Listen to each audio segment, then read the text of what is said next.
Hi. So in this group is Brittany, Anne, Mary, and Teresa. And together we compiled a list of negatives, positives, and some plan of corrective actions for our current mental health system. So I prefer to start with the negatives. So what we came up with there are a lot of insurance issues. This can go as far as not even having insurance coverage, or maybe your insurance doesn't cover the whole session, or it doesn't cover the session at all. I think that's a big hindrance to people coming to get therapy. And then going forward, there's not enough clinicians, and this ties in with facilities not accepting new clients. Like, people are reaching out, trying to get therapy, trying to get help, and a lot of places are putting you on a wait list, or they're just telling you to, like, oh, try somewhere else, we're full, like, we can't take new clients, like, we don't have enough clinicians. Those are some very big, impactful things to our current mental health system. Some positives that we came up with are, the first positive, telehealth. Like, this definitely has exploded over the past couple of years. Definitely has helped make therapy more accessible to individuals. You don't even need to leave your home to get therapy. You don't need to leave your bed. You can be in your pajamas, in your comfort zone, like, or wherever you need to. Like, say you're at work and you don't have time to run from work to therapy and then go home. Just stay at work, do your therapy session. It helps make things a lot more accessible and a lot easier to maintain. This also, I believe, helps provide a wider variety of, like, what kind of clinician you need to meet with, or like different kinds of services. Like, if you're looking for somebody who offers therapy with a specific diagnosis, sometimes that can be hard to find in smaller towns like we live in. So telehealth and teletherapy definitely helps improve your chances of finding somebody that works for you. This kind of goes into the next positive, finding a therapist that you vibe with. It can be, like I just said, it can be very difficult to find somebody, especially local to you, that you get along with, that you click with, that you might need somebody of a specific gender, that you feel comfortable talking about these things with. So it really is a big positive when we are able to find that therapist that we vibe with. The next positive is getting a diagnosis, finally, after searching. So a lot of people might go searching for answers, and they might go to therapy for answers. They might be wondering why my mind works this way. Like, why is this happening? Why am I experiencing all these things? This doesn't make sense to me. And then they can go to therapy and they can get a diagnosis, and things will click. They'll be like, that makes sense. Like, this is why I think this way. That's why I act this way. How can I improve going forward?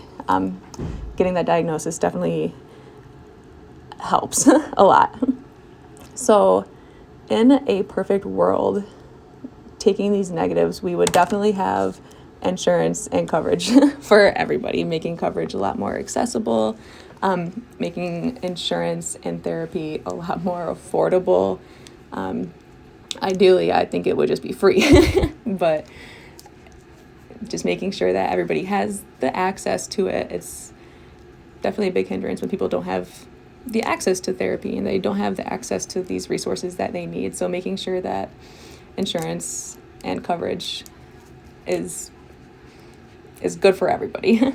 And then by doing this, there's a lot less hope jumping you have to do. So, like, for example, a lot of people might go to therapy, have a session, and then a week later they'll get a bill and they'll have to call their insurance company and, like, what happened? Why didn't my insurance cover this? Or, like, even calling your insurance company and being like, please, will you cover this? Like, I need this service for my health.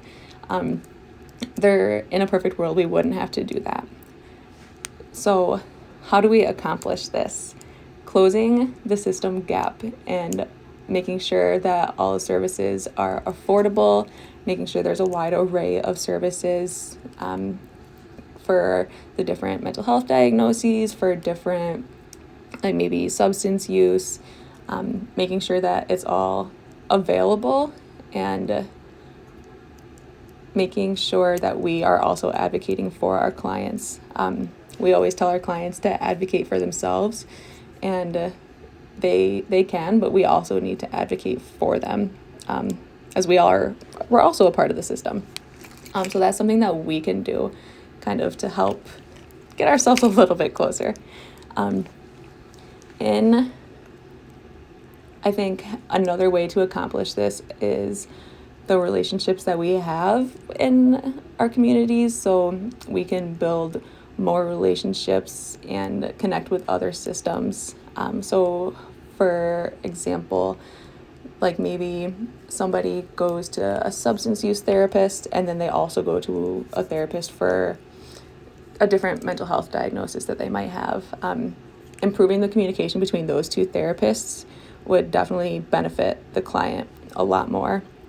And it would definitely help improve the continuity of care, even keeping like primary care involved. Just that communication will definitely help the client a lot more.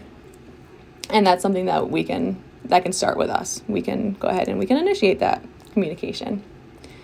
So being reflective on our current mental health system, there is still a lot of stigma around mental health.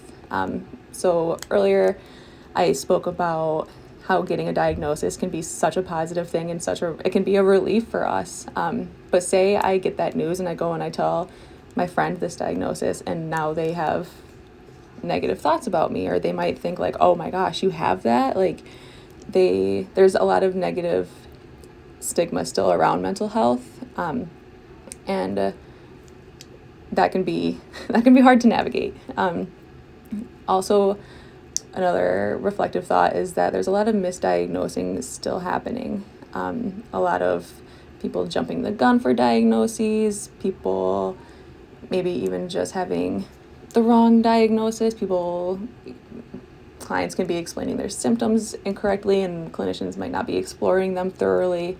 A lot of misdiagnosing is still happening, and this leads to like the way we treat people. And so if our treatment methods they won't be as effective if we're treating the wrong diagnosis.